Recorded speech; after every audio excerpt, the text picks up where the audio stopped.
Hello and welcome to our latest edition of West Coast XC. I am your host, Ken Martinez. If you're watching this on YouTube, if you would not mind clicking on the subscribe button, that would be awesome. That really helps us out.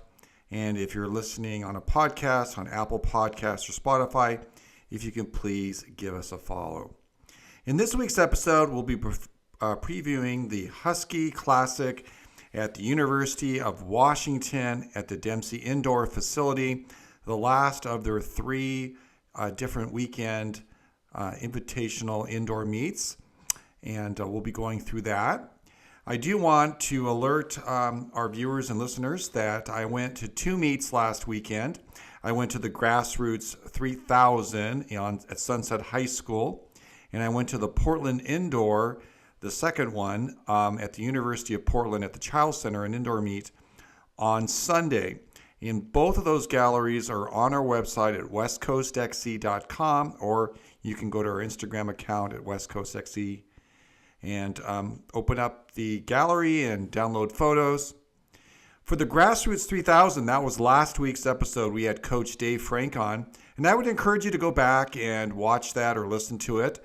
It wasn't a preview of the different athletes that were going to be running. It was an all-comers meet, so we didn't know exactly who was going to be there. We just talked with Dave about the popular event in Portland, and it'd be kind of a nice thing to check out if you're from a different part of the West Coast and you're thinking about doing something that's fun and popular with kids for a preseason event that doesn't take a lot of work, but is still a pretty competitive experience. I would encourage you to watch last week's episode with Dave Frank. It's pretty great, and he's a great talker too. So check that out from last week. This Saturday, Friday and Saturday is the Husky Classic at the University of Washington. Like I mentioned earlier, there are three meets every 2 weeks, and this week's meet is very competitive. We're getting close to the conference championships. In distance racing, sometimes the conference championship is about getting points, and it's tactical, and it's sort of hard to get a qualifying time.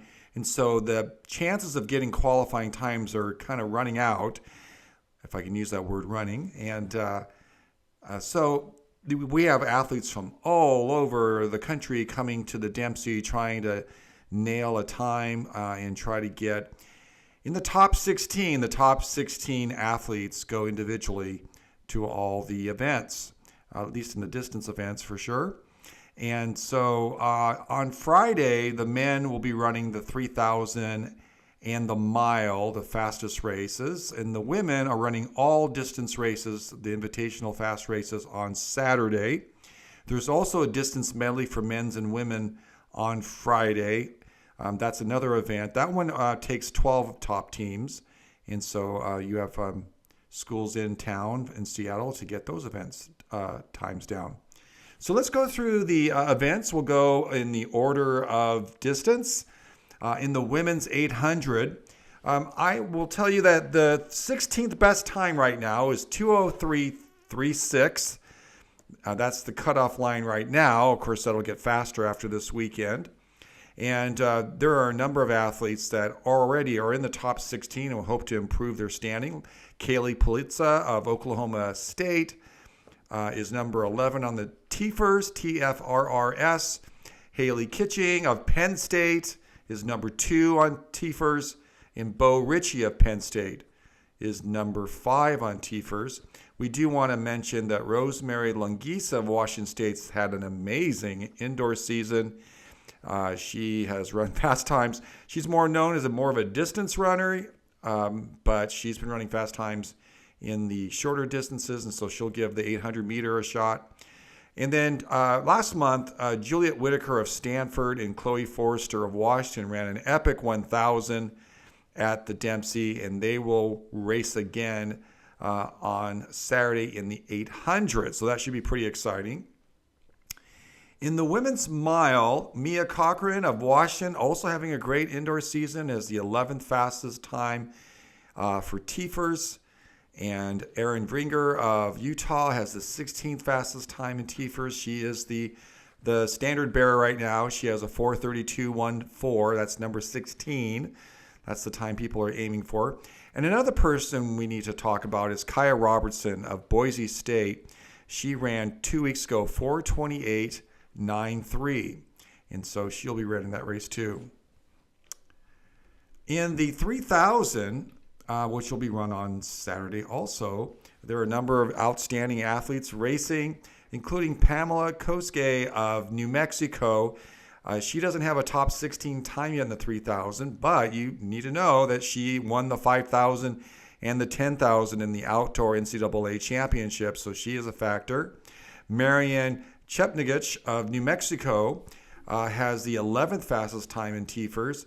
Erin Vringer is also listed for Utah. You want to mention that some of these athletes are listed in 2 races, so they may not do both races, but she has the 9th fastest time. Betty Kipkori of Iowa State finished 15th in the NCAA Cross Country Championship, and she is also running the 3,000.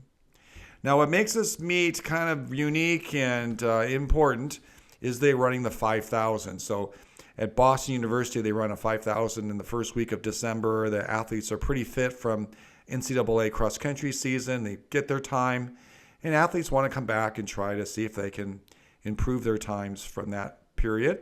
And so there are a few athletes to watch for in the 5,000 on Saturday. Sophia Kennedy of Stanford is 10th on TFRS, and Miriam Chepnagich of New Mexico is 14th on TFRS. And Chloe Thomas of Washington, of the home team, Washington Huskies, is 13th in TFRS. And so they're hoping to move up on the Dempsey track. On Friday is the distance medley relay, and I mentioned that 12 teams qualify. And it's pretty loaded for the women's team. We've got Stanford, Washington, Utah, Oklahoma State, Villanova, Boston College, Penn State. I mentioned a lot of Penn State athletes in the 800, Oregon State, Iowa State. So they're all trying to see if they can put a mark down that will qualify them, to the NCAA Indoor Championship. So those are some of the women to watch for on Saturday. In the men's races, the 800, the fastest time, or the 16th fastest time, is 1:47.19. The athletes listed in the 800 have not made that time, so it gives athletes an opportunity to, get in the top 16. Some of the athletes have done well in other events, like Tyler Billiards ran a great 1,000. Sam Prakel, a professional at Adidas, has run a great mile. Sam Ellis is a professional on running. You also have Reinhard Harrison, who ran at Oregon for a number of years and now is at NAU, is running the 800 too. And so with the professional runners, with Sam Ellis and Sam Prakel, you should be able to get some athletes into the 146 range and get them in the top 16, position themselves for the NCAA Indoor Championship. And that's on Saturday. On Friday is the mile, and it's pretty loaded. It's lots of great athletes. Many of them are on the TFRS list. Devin Kipyego of Iowa State is ranked 7th on TFRS. He's in the race. We also have Ruben Reyna of Washington. He's number 1 on TFRS with a 3:52.37. You also have Tyler Billiard, who is 9th in TFRS. And you have Thomas Diamond of Washington, who is 15th at TFRS. The guy that's holding the 16th spot, which is the time of 3:55.5, is Tor Hartung Davidson of NAU. He's actually running in Heat 1. There are 2 heats. So he's running in the next fastest heat. And so he'll be defending his 16th spot. Then you have a couple of pros that will make this race fast. That's what you should know about the Dempsey. It is fast. Sam Prakel ran 3:52 2 weeks ago and won the Mile City. He runs for Adidas, former Washington Husky.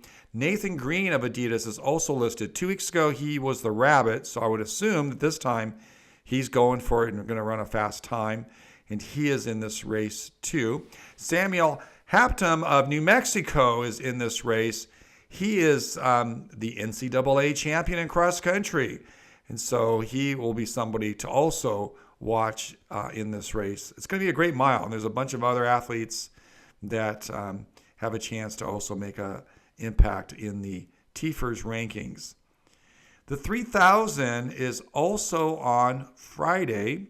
There are a number of runners to look for. Taha Arori of Eastern Kentucky is fourth on TFRRS. Robin Kawemoi Berra of Iowa State is ninth in TFRRS. You also have Dennis Kipnagich of Oklahoma State. He finished sixth at the NCAA Cross Country Championships. And then Samuel Hoptum of New Mexico is listed also. He's also listed in the mile. So we'll see if he does both or if he chooses one or the other. And so those are athletes to watch for. As I mentioned in the women's race, the 5,000 is going to be really important. You just don't want to run the 5,000 over and over again during the indoor season. So it's probably the last really good chance to run a competitive 5,000 before NCAAs and get a time and guarantee your spot. Kevin Chariot of Florida finished 14th last year in the NCAA Cross Country Championships back in November. You have Adisu Gawadia. He has the 16th fastest time, 13:29.58, so he's the standard bearer. Mishak Kamute of Iowa State's 14th in TFRRS. Evans Kurui of Washington State is 13th in TFRRS. Elsingi Capruto of Louisville is 15th in TFRRS. And then you have Solomon Kipchoge, who is 12th in TFRRS of Washington State. He also finished third at the NCAA Cross Country Championships. Super loaded 5,000. That'll be on Saturday. So that'll be really a fun race. And a bunch of other athletes there that could probably sneak into the top 16 too. So it'll be a really great race to watch at the Dempsey on Saturday. Now the men's DMR has some teams that are competitive. Is not quite as deep as the women's team, the women's DMR, but that'll be fun to watch. That's on Friday. I also saw a handful of high school athletes signed up, like Maxwell Miracle and Bryn Davenport of Crater, Cassidy Armstrong of Ballard, Sophie Schoolmeister of Banks. If I missed some more high school athletes, I'm sorry, but I'll see you there this weekend. And so that is the kind of the wrap up of the preview of the Husky Classic, the last of the indoor meets at the Dempsey Indoor. I will be there on Saturday. I won't be able to make it there on Friday, so I'll have a photo gallery ready to go soon after the meet on Saturday. And so I'm looking forward to the meet, looking forward to just seeing all the variety of athletes from all over the country. I think that's fantastic. And so this would be a little bit of a taste of what the NCAA Indoors may look like with some of these athletes coming across the country and coming up to the Pacific Northwest. Because, you know, the Pacific Northwest is on the West Coast. And the West Coast is the best coast. And we'll see you next time. Thank you.